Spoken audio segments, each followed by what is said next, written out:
Assalomu alaykum. Assalomu alaykum. O'zingizni tanishtiring. Mening ismim Akin Xo'jayev, Buxoro shahrida tug'ilganman. Hozirda tadbirkorlikdan shug'ullanib kelmoqdaman. Nima murojaat bilan video chiqaribsiz? Bu video murojaatimiz hurmatli prezidentimiz Shavkat Miromonovich Mirziyoyevga bo'ladi. 2020-yilda Kogon bozorini auksion orqali sotib olgan edik. Shundan so'ng bu bozor 205 gektarga mo'ljallangan bozor edi. Bozorni bizga kadastr qilib berishmadi. Kadastrga ham murojaat qildik. Undan so'ng hukumatga ham murojaat qildik. Hamma joyga murojaat qilganimizdan so'ng ham bizga kadastr qilib berishmadi. 2020-yil sentyabr oyida g'oliblik bayonnomasi bilan auksion orqali bozorni sotib olganimizdan so'ng 2022-yil iyul oyidan ishlashni boshladik. 2013-yil oxirlarida O'zbekiston Respublikasi Bosh prokuraturasiga yo'llagan arizamizga muvofiq 2024-yil oxirlarida sud ko'rib chiqildi. Sudda chiqarilgan qarorga ko'ra Kogon shahar sobiq hokim muovini, Kogon shahar arxitektori jinoiy javobgarlikka tortildi, ammo bizga kadastr qilib berilmadi baribir. Sudning qaroriga ko'ra ular jinoiy javobgarlikka tortildi va sudda o'sha meni jabrlanuvchi sifatida topishdi va tumanlararo ma'muriy sudga murojaat qilishimni aytishdi. Men u sudga murojaat qildim va mening murojaatimga rad javob berishdi. Muqaddam xalqqa qulaylik yaratish maqsadida bizlar ayvon, ya'ni naves qurgan edik. O'sha sobiq hokim Hayot Davlatov kelib uni ham buzdirib ketdi. Ushbu ayvonni buzdirgandan so'ng menga tegishli bo'lgan o'sha profillar, navesga ketgan barcha qurilish materiallarini hukumatga borib o'zining ehtiyojlariga ishlatib yuborishdi. Bu ham yetmaganidek, o'sha hozirda sud jarayonlari ketyapti, tergov jarayonlari ketyapti. Bunga qaramasdan hech bir quruvchi ishini to'xtatmasdan o'zining ishini davom etdi. Ya'ni meni yerlarimga do'konlar qurib tashlab berishdi. Hozirgi kunda bu do'konlar qurib, sotib ham bo'lishdi. Biz bu bozorni Milliy bankdan auksion orqali sotib olgan edik.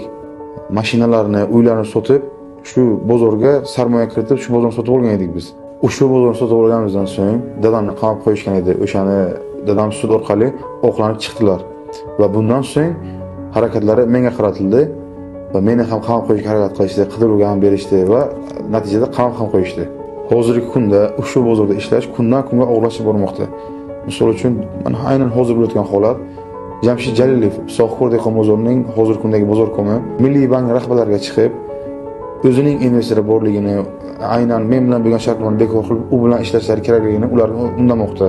Bu ham Hayot Davlatov, ya'ni Kogon shahar sobiq hokimining o'sha buyrug'i asosida qilinyaptimi degan gumondaman. Bu nohaqliklarga chiday olmasdan Buxoro viloyat prokuraturasiga 2 marotaba murojaat qildik. Har ikkala murojaatimizda ham Buxoro viloyat prokurori o'rinbosari U.B. Sadullayev rad javobini yozib yubordilar.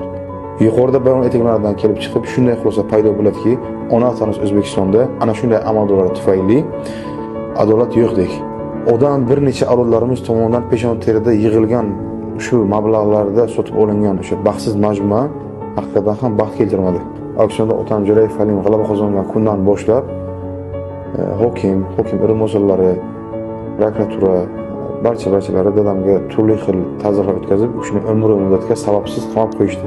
Auksionda Otam Jo'rayev Halim g'alaba qozongan kundan boshlab hokim, uning o'rinbosarlari, prokuratura turli xil ta'zirlar o'tkazishdi. Bundan so'ng dadamni hujjat soxtalashtirishda ayblab, umr muddatda ozodlikdan mahrum qilishdi. O'zlarining ishlarini bitirish umidida. Xudoga shukr, adolat bor. Otam apellyatsiya orqali suddan oqlanib chiqdilar. Bu ham ularga kamlik qildi. Buxoro viloyati prokurori prokurorlik e'tirozi orqali dadamni o'sha oqlangan sudlarning qarorini bekor qilishga harakat qildi.